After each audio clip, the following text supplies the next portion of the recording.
আপনি কি বিবলিওফাইল বা আপনি কি বুকওয়ার্ম কিংবা বই পড়তে আপনার ভালো লাগে কিংবা বইয়ের যেখানে আনাগোনা সেইখানে আপনার যেতে অন্যরকম একটা আগ্রহ কাজ করে, এই জিনিসটা আপনার ক্ষেত্রে যদি হয় তাহলে আপনাকে আমি বলবো বিবলিওফাইল।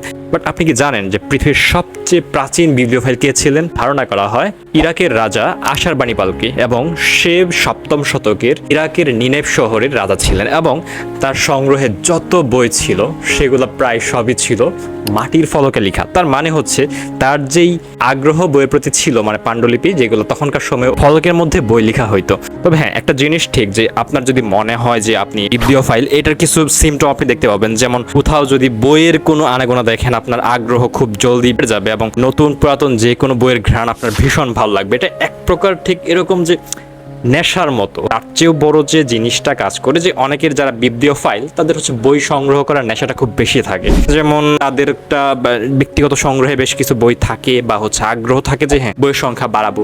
অনেক ক্ষেত্রে থাকে যে একটু লাইব্রেরিতে যাওয়া, একটু দুষ্প্রাপ্য পুরনো বইগুলো একটু সংগ্রহ করা, প্রাচীন বইগুলো সংগ্রহ করা। এই ক্ষেত্রে যারা এই সিমটমগুলোর মধ্যে আসক্ত তাদেরকে আমরা বলবো বিবলিওফাইল। বিবলিয়ন শব্দটা এসেছে গ্রিক ভাষা বিবলিয়ন মানে হচ্ছে বই, ফিলোস মানে হচ্ছে ভালোবাসা, তার মানে হচ্ছে বইয়ের প্রতি ভালোবাসা।